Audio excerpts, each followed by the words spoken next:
गौरशंकर हवा। ओम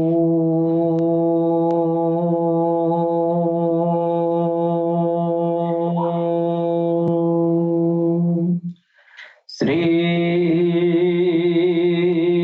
कल्की वैष्णवे नमः। ओम श्री कल्की वैष्णवे नमः। ओम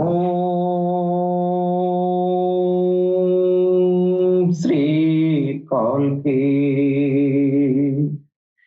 वैष्णवे नमः।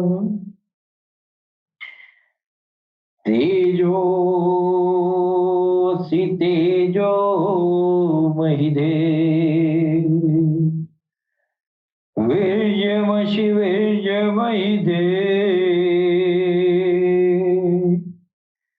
बलमसि बलं महिधे ओजोऽसि ओजो महिधे पश्येमुशरद शतम्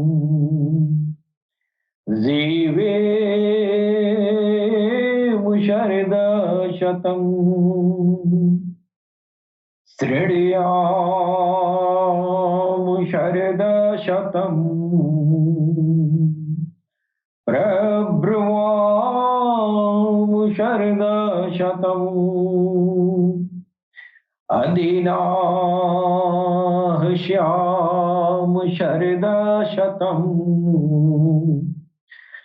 भूयस्य शरद शतात्।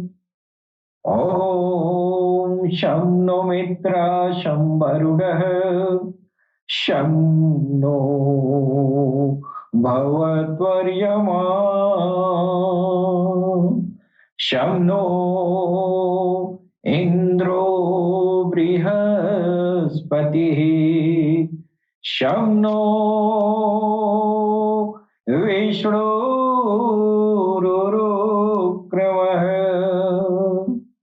ॐ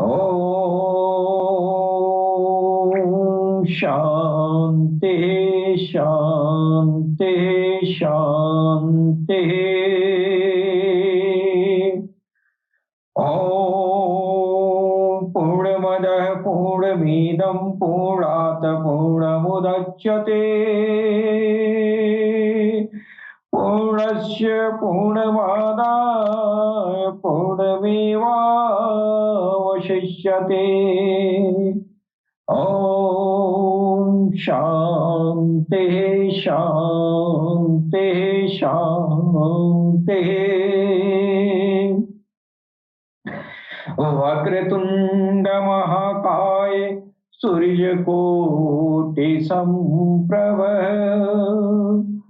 निर्विघ्नं कुरु मे देवं सर्वकार्येषु सर्वदा। ॐ गंगणपतये नमः। ॐ गंगणपतये नमः। ॐ गंगणपतये नमः। ॐ गंगणपतये नमो नमः। त्रिसिद्धविनायक नमो नमः। अष्टविनायक नमो नमः। मंगलमूर्ति मोरया। ओम गंगणपतये नमो नमः। त्रिसिद्धविनायक नमो नमः। अष्टविनायक नमो नमः। गणपति बप्पा मोरया। ओम गंगणपतये नमो नमः। श्री सिद्ध विनायक नमो नमः। अष्ट विनायक नमो नमः। गणपति बप्पा मोरया।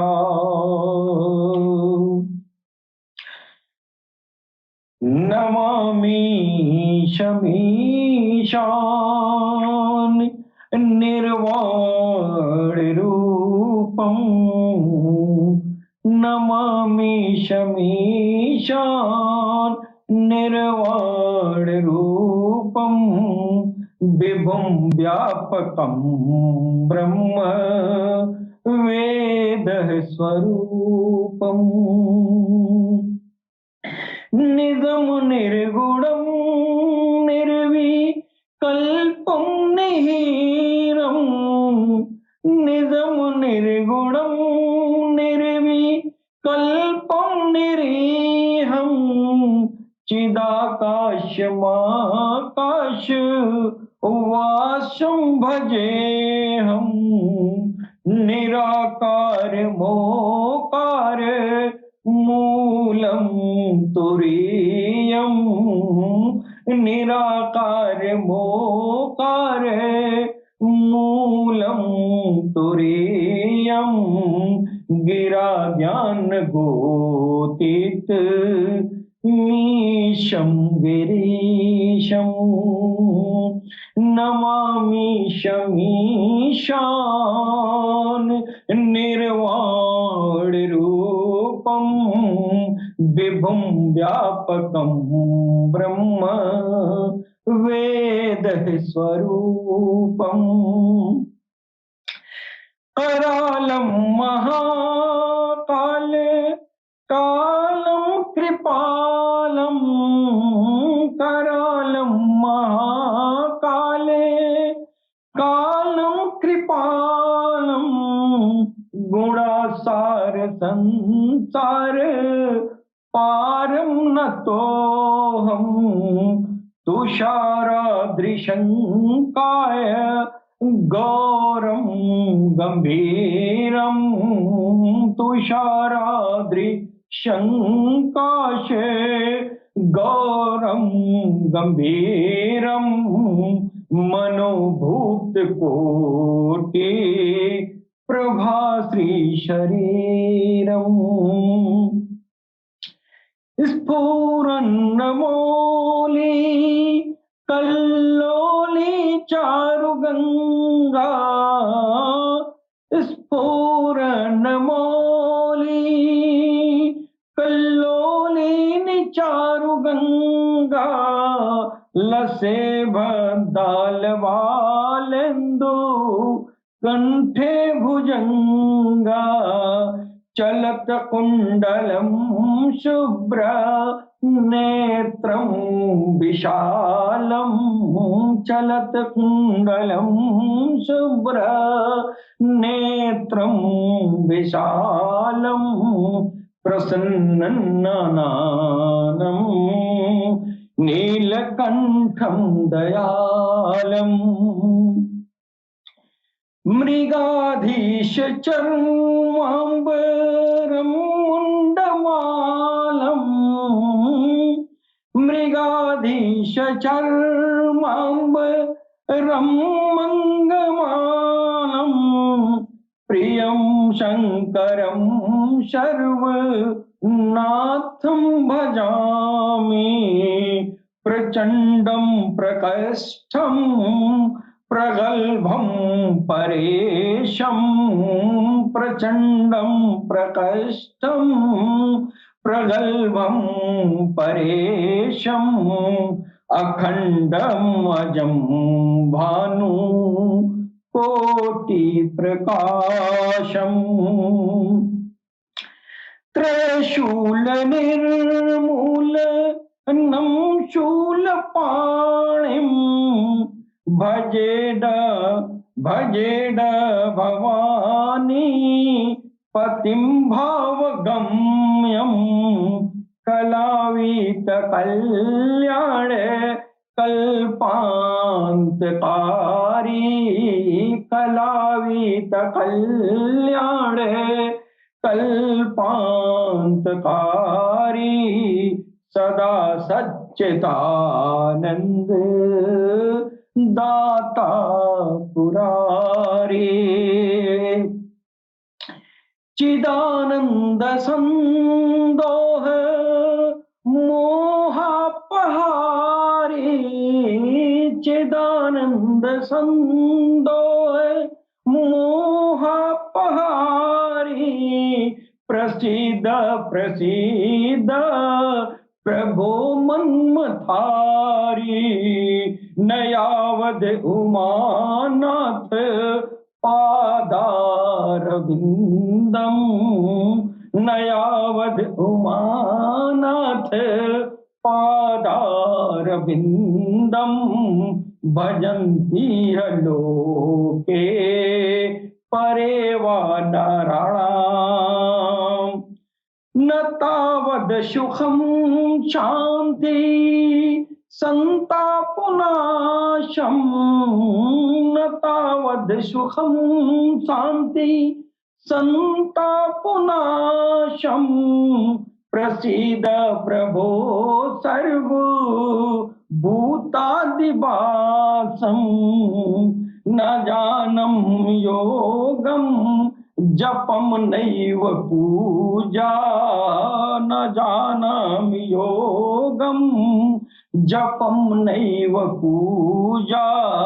न तो हम सदा सर्वदा संभुतोभ्यम, नमामि शमीशान निर्वाण रूपम, नमामि शमीशान निर्वाण रूपम।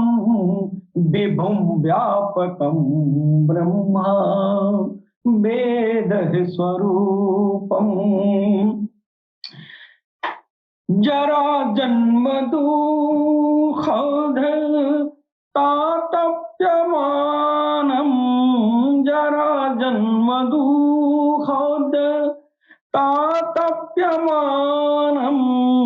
प्रभो पाहि आपन्न मामीश शंभो, मामीश शंभो, नमामीश शंभो, नमामीश शंभो, नमामीश शंभो। ओम नमः शिवाय, ओम नमः शिवाय, ओम नमः शिवाय। गंगा तरंग रमणीय जटाकलापम, गौरी निरंतर विभूषित वाम भागम। नारायण प्रियम नंगमदापहारम, वाराणसीपुरपतिं भज विश्वनाथम। वाचामगोचरमनेक गुण स्वरूपम, वागीश विष्णु सुरसेवित पादपीठम। वामेन विग्रहवरेण कलत्रवन्तं, वाराणसीपुरपतिं भज विश्वनाथम्।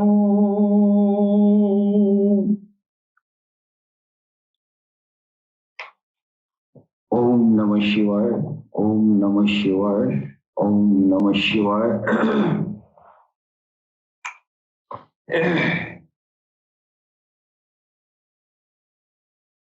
सबसे पहले हम अपने भगवान सदगुरु सैयदी यूनुस अल गौहर की चरण कमलों में भगवान श्री राम की धरती से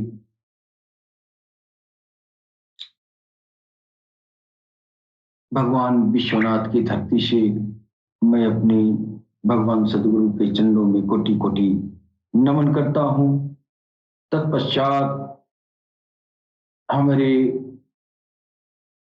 जितने भी भाई बंधु पूरी दुनिया में प्यार और मोहब्बत, अमन अमान का पैगाम पूरी इंसानियत के दिलों तक पहुंचाते हैं, उन सभी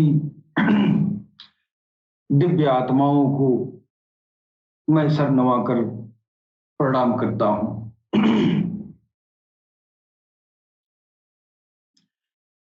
सबसे पहले हम अपने मुसलमान भाइयों को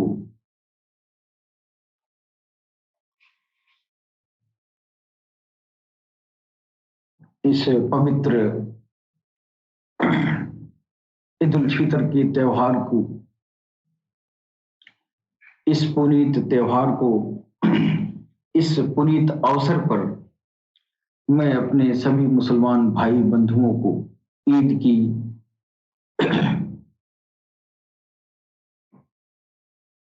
ढेर सारी शुभकामनाएं मैं अर्पित करता हूं।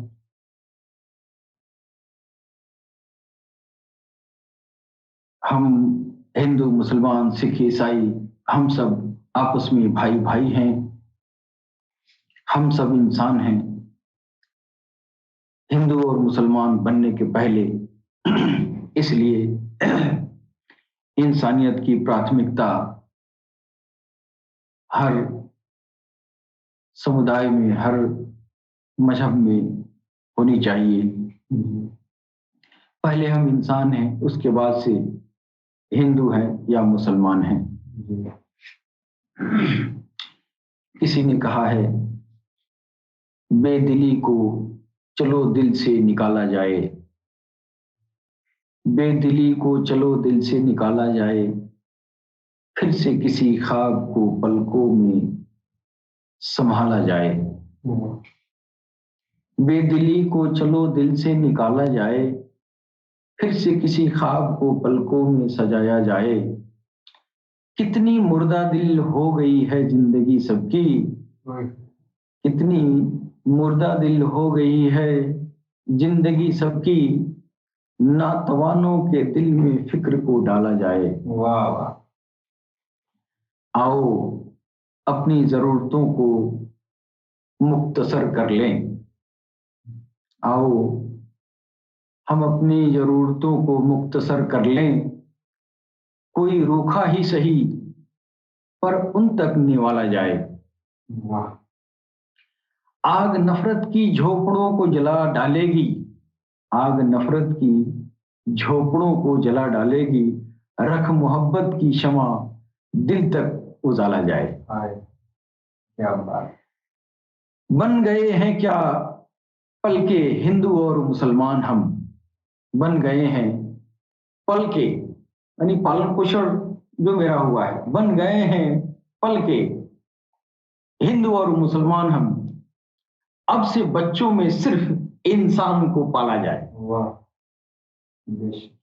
अब से बच्चों में सिर्फ इंसान को पाला जाए, आसमां में भी एक सुराख हो ही जाता है, आसमान में भी एक सुराख हो ही जाएगा, 12 पत्थर तबीयत से उछाला जाए। वाह। और इसी दिशा में हम लोग हमारे अल्लाह टीवी के प्लेटफॉर्म से जो प्रेमी आत्माएं हैं, जो मानवतावादी लोग हैं, इस प्लेटफॉर्म पर इकट्ठा हो रहे हैं और इस उम्मीद से आसमान की तरफ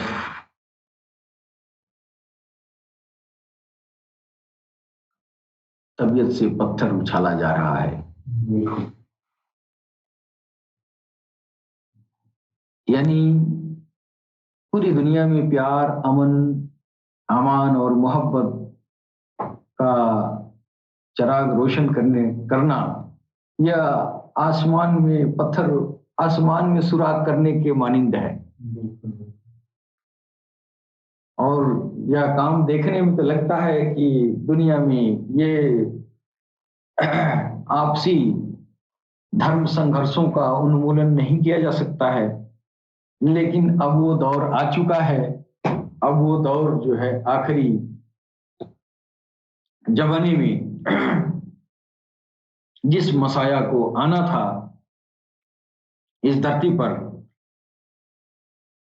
जिसकी बदौलत पूरी इंसानियत के बीच अमन अमान और इंसाफ का जो है फैजा बनेगा, अब वो जात इस धरती पर उनकी तशरीफ आवरी हो चुकी है। आपका आगमन हो चुका है और उस दिव्य आत्मा की जो है भिन्न भिन्न धर्मों में भिन्न भिन्न नामों से जाना गया है। जैसे कि हमारे सनातन धर्म में काल की अवतार, बौद्धिस्ट गॉस्पेल ऑफ बुद्धा में मैत्री बुद्धा कहा गया है इस आने वाली हस्ती को, और हमारे इस्लाम भाइयों की किताबों में इमाम मेहदी अस्सलातु वस्सलाम का लक़ब आया है। अब उस हस्ती का आगमन इस धरती पर हो चुका है, जिसके लिए ईश्वर अल्लाह की तरफ से आसमान में निशानियां जाहिर कर दी गई हैं। ये निशानियां अल्लाह की तरफ से, ईश्वर की तरफ से इसलिए दुनिया में लाई जाती हैं कि इन निशानियों के बदौलत जो बिना पढ़े लिखे लोग भी हैं, जो लोग जो है किसी भी तरह के मंदिर और मस्जिद में जाने वाले नहीं हैं, सिर्फ अपने रोजी रोटी में ही अपनी उम्र गुजार देते हैं, उनके ऊपर ईश्वर की तरफ से ये कृपा हुई है कि उस मसाया के, उस रहबर के, जो उस विश्व गुरु के तरफ बुलाने के लिए उस जात की छवि ईश्वर की तरफ से आसमान में चांद पर लगा दी गई है। महाशिवलिंगम में भी वो तस्वीर वह जो है ईश्वर की तरफ से लगा दी गई है। आसमान में जितनी भी सैयारे हैं, जितने भी ग्रह हैं, सारे ग्रहों पर उस हस्ती की चेहराए मुबारक को ईश्वर की तरफ से लगा दिया गया है। और ये निशानियां, ये सारी इंसानियत को रब तक पहुंचाने के लिए इस हेतु ईश्वर ने इन निशानियों को जाहिर किया है। ये निशानियां ईश्वर की तभी जाहिर होती हैं जब सारे धर्मों में बिगाड़ पैदा हो जाता है और लोग जो है धर्म में सिर्फ नाम के, ये जो है नाम के लिए, सिर्फ झगड़ा करने के लिए ये जो है धर्मनिष्ठ बनते हैं। दरअसल धर्मनिष्ठ होते नहीं हैं किसी भी धर्म के। जब धर्म में बिगाड़ पैदा हो जाता है, उस स्थिति में ईश्वर की तरफ से निशानियों का ज़हूर होता है, ताकि आम इंसान भी निशानियों के जरिए उस कल्याणकारी, उस विश्व मुक्तिदाता की तरफ इंसान राग़िब हो जाए। जब उस जात की पहचान, जब उस कल की अवतार और इमाम मेहदी अस्सलाम मैत्री बुद्धा की पहचान कर लेगा इंसान, फिर पहचान ही बड़ी बात है। जब पहचानेगा तो उसकी तालीमात, उसकी शिक्षाएं, उसकी जो है आध्यात्मिक प्रलाप इंसान हासिल करेगा। तो ये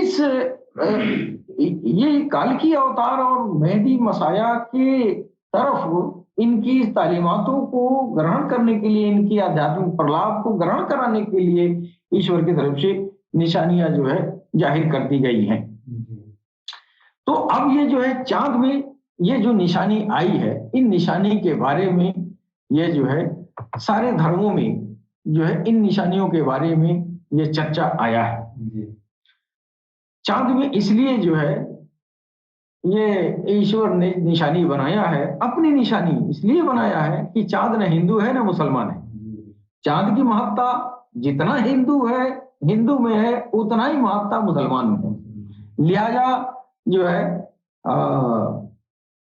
ये जो है निरपेक्ष रूप से ना किसी तरह की पक्षपात, ईश्वर की तरफ से तो कोई पक्षपात नहीं है। हम जो है प्राणी जो हैं, विभिन्न समुदाय में हम लोग पक्षपात करते हैं, ईश्वर के घर में तो किसी का पक्षपात नहीं है। ईश्वर की मखलूक हिंदू भी है, ईश्वर की मखलूक मुसलमान भी है, लिहाजा जो उसकी अता होगी वो सबके लिए होगा, है कि नहीं? तो हम जो है चर्चा करना चाहेंगे, चांद को निशानियां क्यों बनाया गया?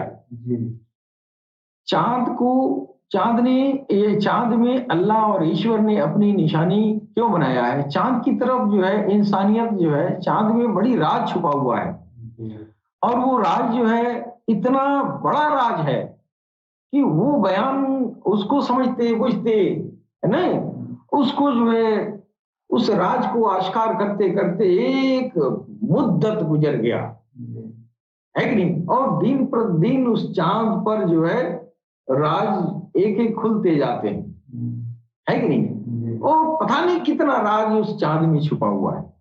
सनातन धर्म में चंद्रमा को ईश्वर के समतुल्य माना गया है, जो चंद्रदेव के नाम से जाना जाता है। यहाँ तक कि पूर्णिमा और अमावस्या के रात में चंद्रमा और इंसान आपस में कई तरह की भावनाओं को साझा करते हैं। ये सनातन धर्म की रीति रिवाज रही है।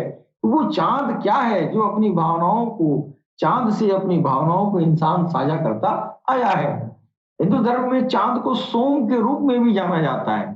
सोम ये वनौषधियों के देवता हैं। वनौषधियों को सोम रस जो देवताओं का प्रिय जो है वो पेय था। सोम रस क्या है? सोम एक वनस्पति है, और वो वनस्पति अमृत के तुल्य है। यानी वो जो है सोम रस, अगर वो वैदिक युग में जो वर्णित सोम रस की बात की गई है, तो वो सोम रस जो है इंसान अगर उसका पान करता है तो वो अमर हो जाएगा, है कि नहीं? और इस सोम रस अमृत तुल्य, अमृत जो अमर बनाने वाला जो पेय है सोम रस, जो वेदों में वर्णन किया गया है, ये सोम रस जो है इसकी अधिष्ठाता चंद्रमा है कि नहीं? अब वो यहां तक तो राज जो है सनातन में खुला है। शास्त्रों में चांद की तुलना आकाश की नीली झील में सफेद हंस से की गई है। चंद्र का शाब्दिक अर्थ उज्जवल होता है, और मनुष्य की लौकिक और पारलौकिक जीवन की उज्ज्वलता चांद से जो है संबंधित है। चंद्रमा और उसके ज्योतिषीय महत्व को वैदिक काल से ही वेदों में इसकी वर्णन होती आई है।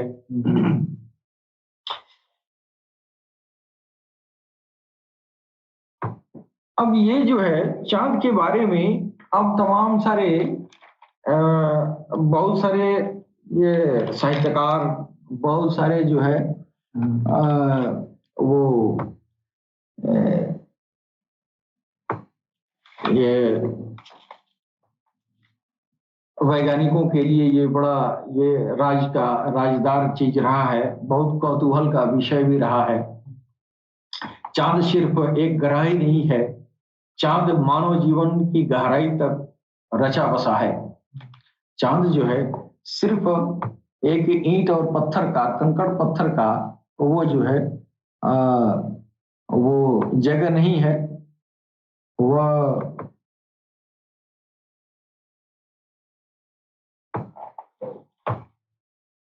वो इंसानियत के जीवन में बड़ा ही इस चांद की महत्ता बताई गई है।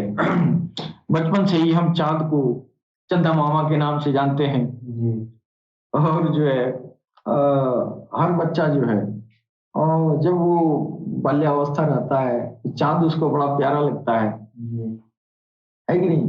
और ये भगवान कृष्ण की कहानियां भी चांद से जुड़ी हुई है कि माता यशोदा से चांद को ये जो है जमीन पर लाने के लिए वो जो है वादे कर रहे हैं। तो वो कहानी नहीं आई है, वो बारात में पानी रख के और फिर चांद को जो है उस पानी मिला रहे हैं। तो भगवान कृष्ण की बाल्यकाल की अवस्था जो है, बाल्यावस्था, वो मनोहारी अवस्था है, और उसमें जो है तो इसी तरह हर छोटे बच्चों का जो है ये चांद, जिस बच्चे के अंदर इतनी विवेक बुद्धि नहीं है, अभी 1, 2, 4, 5 साल का बच्चा है, वो भी, उसको भी चांद आकर्षित कर रहा है कि नहीं? जाने के लिए हाँ। और ये जो है, अच्छा यही नहीं, नानी दादियों से हम लोग कहानियां सुनते आए हैं चांद की, है नहीं? इसके अलावा जो है साहित्य, कविता, शेर व शायरी और फिल्मों में भी चांद के अलग अलग निराले रूपों का चर्चा भी किया जाता है। चांद वैज्ञानिकों के लिए जितना कौतूहल का विषय है, उससे कम जो है औलिया, अंबिया, मुरसलीन, सालेहीन, सादेकीन और ये ऋषियों, मुनियों, महर्षियों और आम लोगों के लिए भी कौतूहल कम नहीं रहा है।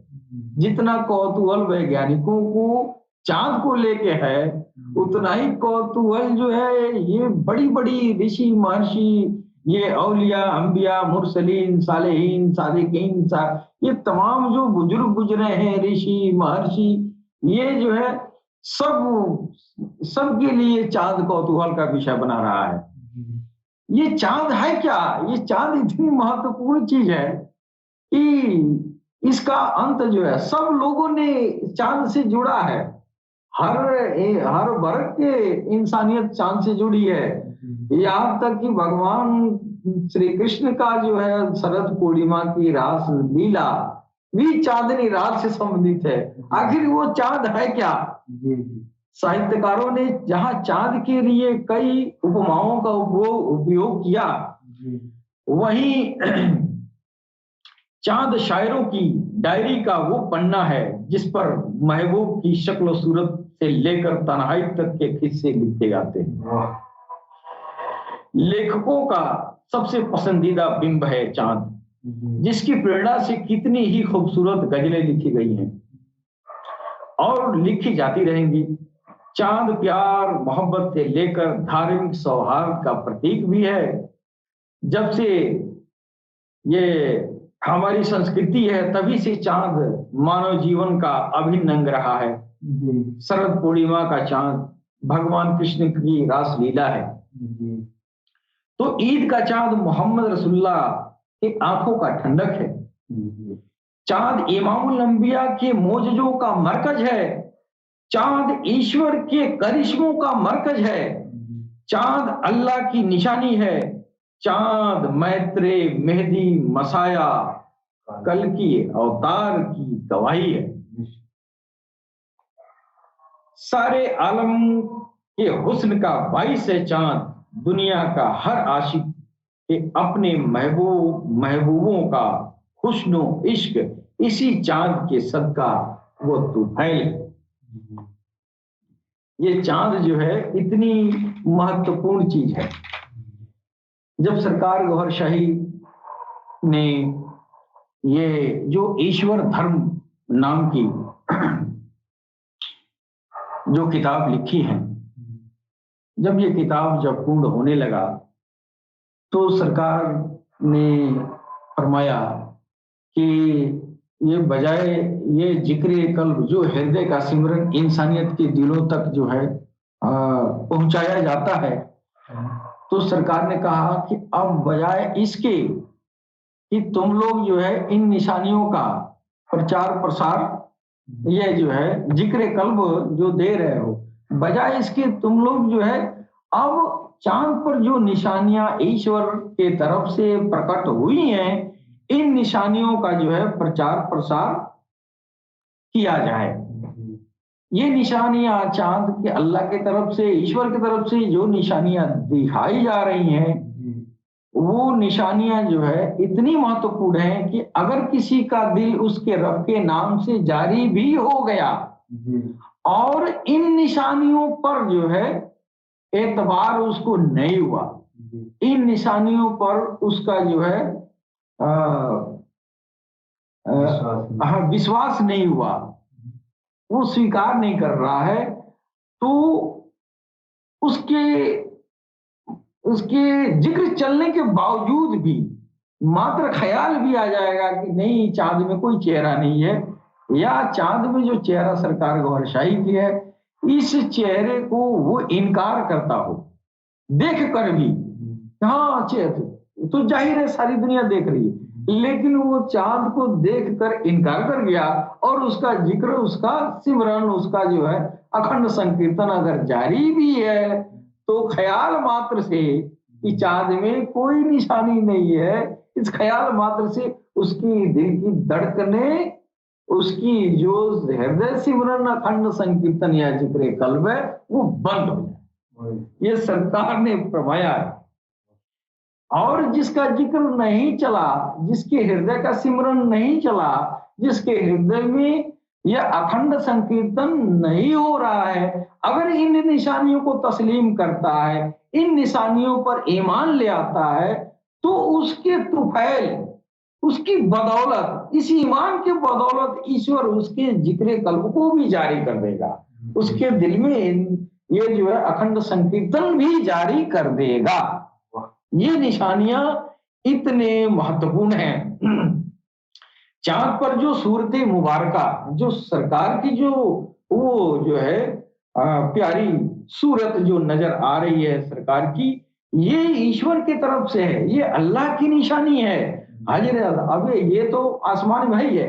हाजिर अस्वद जो महाशिवलिंगम है, जिसको जो है ये हाजिर अस्वद कहा गया है, काला पत्थर है, दरअसल वो शिवलिंग है, वो शिवलिंग है जो स्वर्ग से आया था, वो महाशिवलिंगम है। उस महाशिवलिंगम में भी सरकार गौहर शाही की छवि मुबारक को ईश्वर के तरफ से उसमें प्रकट कर दिया गया है कि नहीं। अब वो जो है बरसों से वो छवि जो है सरकार गौहर शाही की, वो छवि जब प्रदर्शित हो रही थी, तो उस वक्त में मेरी तरफ देखिए, उस वक्त जब देखा गया तो लोगों को जो है ये डर जो है उनको सताने लगा। जो अरब के मुल्क के जो वहां की सरकार है, इसलिए ये डर सताने लगा कि उनकी किताबों में आया है कि वो इमाम मेहदी जो होंगे ना, इमाम मेहदी जब आएंगे तो जो है ये खाना काबा के खजाने को लुटा देंगे, है कि नहीं, खजाने को लुटा देंगे। तो इस डर से वो जो है जब वो चेहरा आ गया तो लोगों ने उस चेहरे को छुपाने के लिए बहुत कोशिशें किया। ये सऊदी जो गवर्नमेंट है, उस हाजिर असवद के ऊपर जो है वो जब चेहरा नजर आने लगा सरकार की, तो उसको जो है ढकने के लिए तमाम तरह के जो है वैज्ञानिक तकनीकी टेक्नोलॉजी के जरिए जो है तमाम तरह से उसको जो है पेंटिंग किया गया, उसको ये पॉलिश, वो एडवांस टेक्नोलॉजी से पॉलिश करके, और उस हाजिर अस्वद की जो सरकार की छवि जो दिखाई दे रही थी उसको लोगों ने ढक के और वो जो है एक नई तस्वीर जो है जारी किया। उनको डर था कि ये तस्वीर वाला ये राज खुल जाएगा, दुनिया जानेगी कि हाजिर अस्वद में किसकी तस्वीर है। तो ये जो है खाने काबे के खजाने को लुटा दिए जाएंगे, है कि नहीं। असल चीज तो असलियत को छुपाने के लिए 12 लोगों ने कोशिश किया और बहुत उसको जो है तब्दील करके और फिर नई तस्वीर जो है रिलीज करके पूरी दुनिया में फैला दिया कि इसमें किसी की तस्वीर नहीं है। अब जो तस्वीर जो बनी है उसमें जो है लगता है कि ईंटे के शक्ल का वो जो है छोटे छोटे टुकड़े उसमें जो है लगे हुए हैं। तो ये जो तस्वीर है वो प्लास्टर की हुई तस्वीर है, लेकिन जो इस पॉलिश के पहले जो तस्वीर था सरकार गौहर शाही की छवि स्पष्ट रूप से नुमाया थी, लेकिन लोगों ने इसको जो है बहुत छुपाया। लेकिन अब ये जो है सरकार गौहर शाही का ये जो है आपका फरमान है कि कितना भी रंग फेर दिया जाए वो तस्वीर उतना भी वो जो है वो तस्वीर उस पत्थर के सतह पर नहीं है, उस पत्थर में अंदर जज्ब है। हाँ, वो तस्वीर अंदर जज्ब है, वो सतह पर नहीं है। तो वो कितनाऊ पॉलिश लगाएंगे, कितनाऊ जो है छुपाने की कोशिश करेंगे, वो जो है उतना ही वो स्पष्ट होता जाएगा। सूरह आनाम की आयत नंबर 39 है। फरमाया गया है कि वल्लजीना कज्जक बी आयातिना, वल्लजीना यानी जो लोग कज्जकू बी आयातिना, ये कज्जक कहा गया है। कज्जक उसको कहते हैं, कज्जाक, कज्जक उसको कहते हैं जो चीज जो है आंखों से दिखाई दे और देखने के बाद भी आदमी इनकार कर जाए, है कि नहीं। तो अल्लाह की तरफ से, ईश्वर की तरफ से ये भी जो है बताया गया है कि जो ऐसे लोग होंगे जो कज्जाक होंगे, वो उनके लिए वो जो है वो ईश्वर की तरफ से सजा भी है कि नहीं। तो ये जो है ये चांद पर सरकार की जो छवि ये जो है नजर आ रही है, अगर अगर आपको नजर आ जाए और आप कहें कि नजर नहीं आ रही है, तो फिर आप जो है वो काजी हो जाएंगे। नहीं, इसको अविश्वासियों को, नहीं देखकर भी विश्वास न करने वाले को काजिब कहा गया है। अब लोग जो है सरकार गौहरशाही की छवि स्पष्ट रूप से चांद में दिखाई दे रही है, चाहे वो हिंदू हो, चाहे मुसलमान हो, चाहे सिख हो, चाहे ईसाई हो, सबके पास आंख की रोशनी बराबर है कि नहीं। एक आंख से देखेंगे तो भी दिखाई देगा, दो आंख से देखेंगे तो भी दिखाई देगा, हिंदू भी देखेगा तो भी दिखाई देगा, मुसलमान देखेगा तो भी दिखाई देगा। इससे साबित होता है कि ये निशानियां सबके लिए है। अगर वो मुसलमान के लिए होता तो सिर्फ मुसलमान को नजर आता ना, वो निशानियां हिंदू के लिए भी है, वो सिख के लिए भी, ईसाई के लिए भी, लेकिन सिख और ईसाई को भी नजर आता है कि नहीं। और जो उन निशानियों से जो फैज, जो आध्यात्मिक प्रलाभ मुसलमान को मिलता है, वही आध्यात्मिक प्रलाभ हिंदू को भी मिलता है, लिहाजा वो निशानी तो तेरा भी है। वो फैज, वो आध्यात्मिक प्रलाभ एक सिख भाई को भी मिलता है, लिहाजा वो निशानी जो आई है वो हिंदू, मुस्लिम, सिख, ईसाई, हत्ता कि सारी इंसानियत के लिए आई है। सारी इंसानियत को बराबर का फैज अता कर रही है। अल्लाह रब्बुल इज्जत ने फरमाया है कि जो लोग ऐसा करते हैं उसके साथ मैं क्या करता हूं, देखकर और नहीं मानते हैं। यानी निशानियां देख ले, सरकार गौहरशाही की चेहरा मुबारक नजर आ रहा है चांद में, और देख कर कहते कहां नजर आता है, क्यों कहते हैं सरकार गौहरशाही से जलन है, डा है कि ये जो है ये कैसे इमाम मेहदी हो जाएंगे, कैसे कल की अवतार हो जाएंगे। मुसलमानों में तो बड़ी लफड़ा है। तो वो किताब और ये कुरान और हदीस की रोशनी में तमाम सारी दलीलें देने के बाद भी वो जो है जो रद्द बदल की गई जो है चीजें हैं, उन पर लोगों का ईमान है। जो हकायक हकीकत है, जो बातनी तशरीह कुरान की जो बयान की जाती है, उस पर लोगों को यकीन नहीं। उसी तरह अब सनातन धर्म के अगर हिंदू से कहा जाए सरकार गौरशाही की चेहरा मुबारक चांद में है, तो हिंदू कहता है कल की अवतार हिंदू होगी कि मुसलमान, वो चांद पर चेहरा है ना, हिंदू है ना मुसलमान है। तू तो पूछता बचपन से आया, सनातन जमाने से भी पूछता आया है, आज चेहरा नजर आ जाए तो अब नहीं है। तो कज्जाक ये भी हो गया, कज्जाक वो भी हो गया। उधर मेहदी के वजह से सरकार गौरशाही की मेहदियत का जब तुम देख रहा है कि मेहदियत का जो है ये प्रमाण है, तो गौरशाही से जलन की वजह से, बुझ की वजह से कह दिया नहीं नहीं नहीं नजर आ रहा है, तो कज्जाक हो गया। इधर जो है हिंदू है, यह जो कहे कि नहीं है जब आएंगे तो मेरे ही धर्म में आएंगे कल की अवतार। अब पूछता आया है सनातन धर्म, सनातन जमाने से चांद से फैज उठाता आया है, आज गौहरशाही का चेहरा नजर आ जाए, ना ना ना ना मियाँ में कहा है, मियाँ में भाई और मियाँ में तो फायदा हुआ तो सबके देता है, मियों को देता है, हिंदुओं को देता है। फायदा क्या है, तुमको तुम्हारे रब से मिला रहे हैं, तुमको मोक्ष प्रदान कर रहे हैं जो कोई नहीं दे सकता। जो मोक्ष दे रहा है तुमको और मोक्ष की गारंटी है वो, हाँ हिंदू और मुसलमान देखोगे, अरे यार मरना सबको है, मोक्ष ले लो, मोक्ष ले लो, मोक्ष ले लो। और मोक्ष सिर्फ सरकार को हरशाही से मिलनी है। अब इस दौर में कोई ऐसी हस्ती धरती पर नहीं है कि जो आम इंसानियत को, हर इंसानियत को रब तक पहुंचा दे और रब में मिला दे, रब में जो है समाहित कर दे। यही मोक्ष है। मोक्ष जीते जी मिल जाता है और जीते जी मोक्ष देने वाला सिर्फ सरकार को प्रशाही है कि नहीं। दुनिया इतनी जो है ये इंसानियत को शैतान अगवा कर लिया है।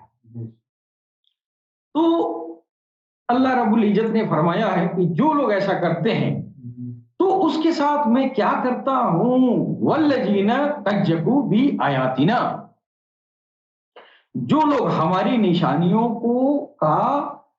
निशानियों का इकरार नहीं करते हैं उनके साथ मैं क्या करता हूं। तो ये कुरान में आया है कि सुम्मुम व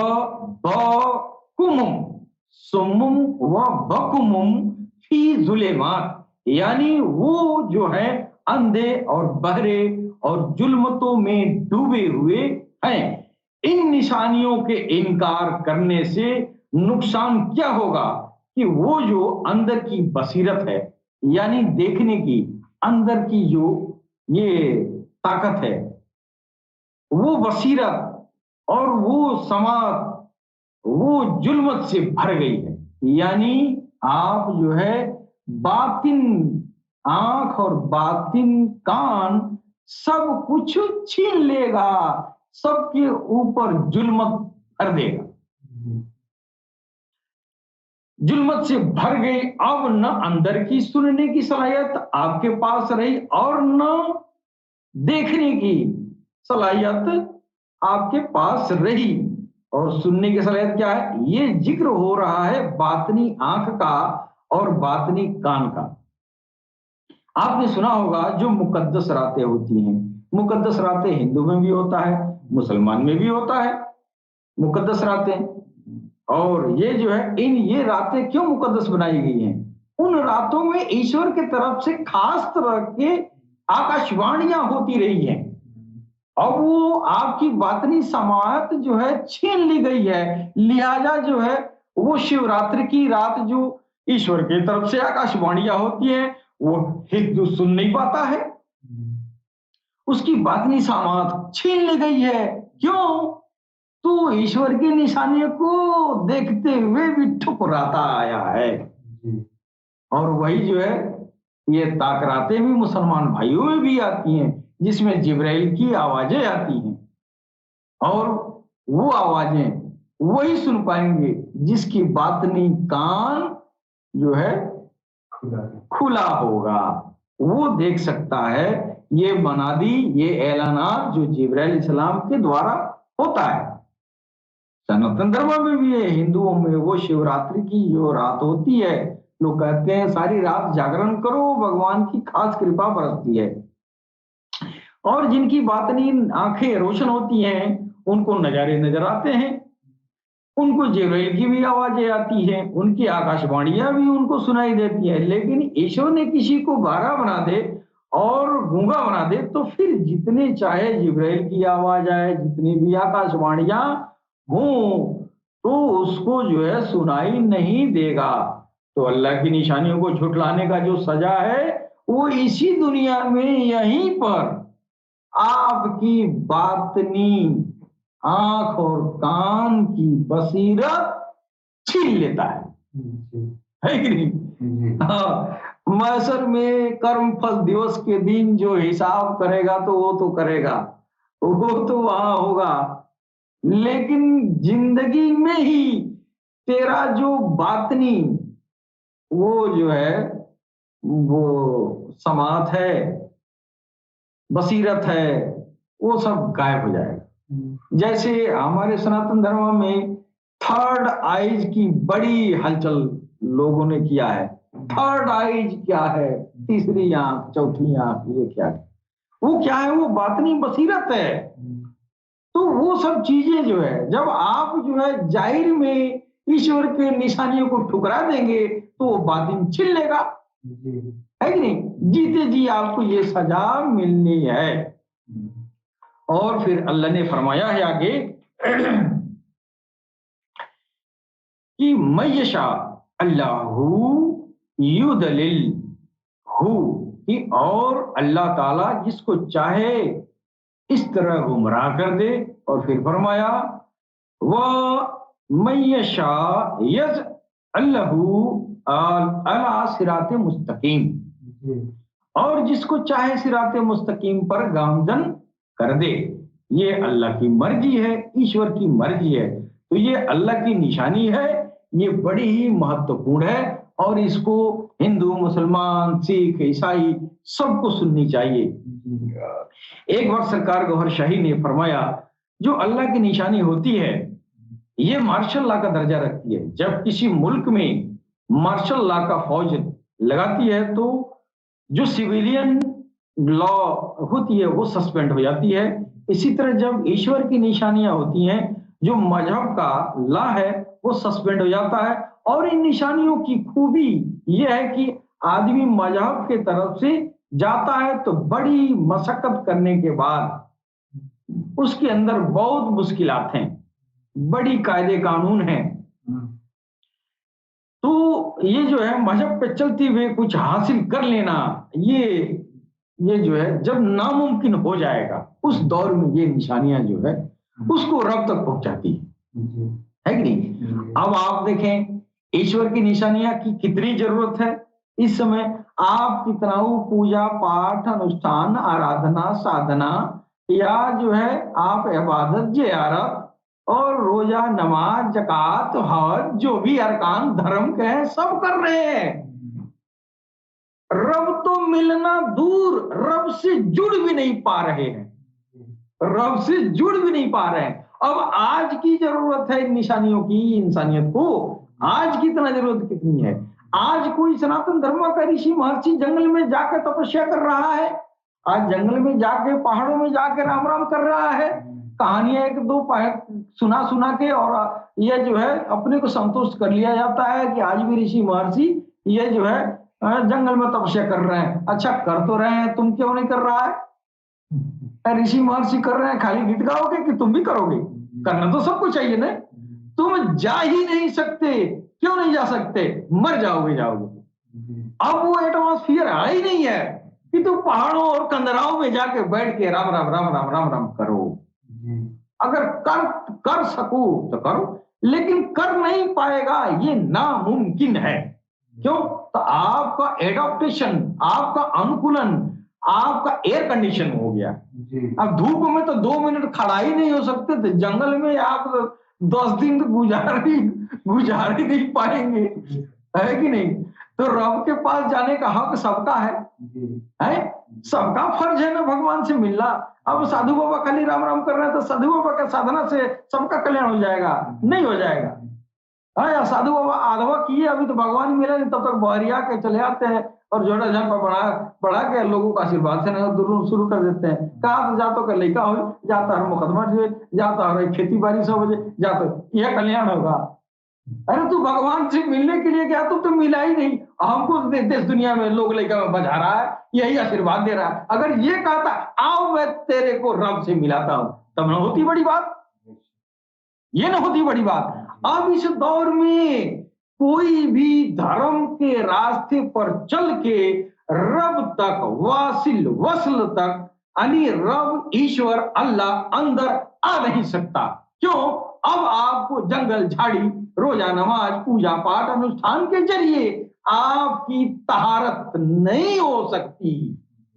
लिहाजा अब आपको रब तक पहुंचाने के लिए अब वो रब्बुल अरबाब ही आपको बिना आपको न हाथ मैल न पांव मैल आपको आपके रब तक पहुंचाएगा। कैसे? चांद में निशानियां नजर आ रही हैं, चांद में निशानियां देखें सूरत गौहर शाही। अब आपने अपने प्रभु का नाम का जो है भीख मांगे, हे प्रभु अगर आप कल की अवतार हैं, अगर आप इमाम मेहदी हैं, अगर आप मैत्रेय बुद्धा हैं, तो फिर मेरे जिंदगी का प्रयोजन है रब से मिलना, रब में पिनाह होना, रब में समाहित होना, ईश्वर में विलीन होना। ये हमारा जो है अनुष्ठान है, ये हमारा लक्ष्य है। अगर आप कल की अवतार हैं तो आप हमको हमारे रब से मिलाएं। ये मेरी जिंदगी का लक्ष्य है। धर्म अर्थ काम मोक्ष, हमको मोक्ष तक ले जाएं। हम धर्म पर भी चले, अर्थ भी कमाए, काम भी किए, शादी विवाह भी किए, कामांध भी हुए, बाल बच्चे भी पैदा किए। अब मोक्ष की बात है, उम्र गुजर गई है। ऐ गौहर शाही, हमको मोक्ष अता करें, करके देखें, मोक्ष मिलेगा ही मिलेगा ही मिलेगा। क्यों? अब वो ईश्वर की निशानी है कि अब तू अपने किसी भी क्रियाकलाप के जरिए तू अपने को ताहिर नहीं बन सकता, तू अपने को पवित्र नहीं बन सकता, लिहाजा तुम्हारे अंदर नूर दाखिल हो नहीं सकता। अब नूर दाखिल होगा तो धर्म पे चल के नहीं, गौहर शाही की नजरों से होगा। सिर्फ और सिर्फ एक रास्ता दुनिया के सामने बची है, ईश्वर में पिना होना है। अगर मोक्ष तक जाना है तो सिर्फ और सिर्फ गौहर शाही के शरण में आना होगा। उनकी एक नजर तुम्हारी जिंदगी बदल देगी। और जिंदगी का बदलना क्या है? यहां तो करोड़पति भी मरता है और भिखारी भी मरता है। जिंदगी बदलना वो है कि जीते जी ईश्वर में विलीन हो जाए। क्या बात! ये परम लक्ष्य है। इस परम लक्ष्य तक पहुंचाने के लिए सरकार गौहर शाही की छवि मुबारक ईश्वर अल्लाह के तरफ से चांद में नुमाया कर दिया गया है। और 12 ईश्वरीय किताबों में ईश्वर की तरफ से हिदायत भी अता की गई है कि खबरदार, इन निशानियों को तुम झुठलाओगे तो तुम्हारी बातनी बसीरत तुम्हारी छीन लेंगे। और अगर तुम इन निशानियों को स्वीकार करता है तो अपने प्यारे हबीब मोहम्मदुर रसूलुल्लाह सल्लल्लाहु ताला अलैहि वसल्लम से वो अल्लाह, वो परमपिता परमेश्वर, वो ईश्वर कहलवा रहा है कि कह दीजिए, जो लोग आपके पास आए अगर मेरी निशानियों पर ईमान लाते हैं तो मेरा पैगाम दे दें कि रब ने तेरे ऊपर अपने रहमत को लाजिम कर दिया है। तो ये निशानियां कितनी महत्वपूर्ण है, ये जो है कितनी महत्वपूर्ण है। ये आया है जिन लोगों ने अल्लाह की निशानियों को तस्लीम कर लिया, या रसूलल्लाह जब वो आए तो कहें तुम पर सलामती हो, और ये भी कहें कि तुम्हारे लिए अल्लाह ने फर्ज कर लिया है अपनी जात पर रहमत करना। अब भगवान की कृपा हासिल करने के लिए इससे बढ़िया लुप लाइन इस धरती पर कहीं है? इस धरती पर इतनी बढ़िया भगवान की कृपा, भगवान की खुशनुदगी, ईश्वर की रजामंदी, ईश्वर की रहमत हासिल करने का इससे बेहतरीन तरीका इस धरती पर नहीं आया। ईश्वर न्याय करता है। ईश्वर कितना न्यायिक है कि अगर तू हिंदू है, मेरी निशानियों को तस्लीम कर लिया, तो तुमको मुसलमान होना जरूरी नहीं है मेरी रहमत के लिए। तू अगर सिख है, तू अगर ईसाई है, तो मेरी निशानियों पर ईमान लाया, मेरी निशानियों को तस्लीम कर लिया, मेरी निशानियों से फैज उठाया, तो मेरी रहमत तेरे ऊपर फर्ज है। ईश्वर की कृपा को हासिल करने का इतना आसान तरीन तरीका इस धरती पर नहीं आया। आज हम सब जो है भगवान के द्वारा, ईश्वर के द्वारा जो निशानियां जो है दी गई हैं, मैं पूरा विश्व देख रहा है इस समय। मैं सबके सामने मैं भगवान के, ईश्वर के, अल्लाह की जो चांद सूरज और महाशिवलिंगम में जो निशानियां ईश्वर की तरफ से दी गई हैं, मैं तहे दिल से स्वीकार करता हूं। मैं तहे दिल से ईश्वर की कृपा से मैं उन निशानियों को तस्लीम करता हूं, स्वीकार करता हूं, तहे दिल से मानता हूं। और मैं चाहूंगा कि आप भी जो है इन निशानियों पर ईमान लाएं, है कि नहीं? इसके साथ ही हम अपनी वाणी पर विराम देना चाहेंगे। सलाम, नमस्ते, सत श्री अकाल, गौहर शाही, मरहबा।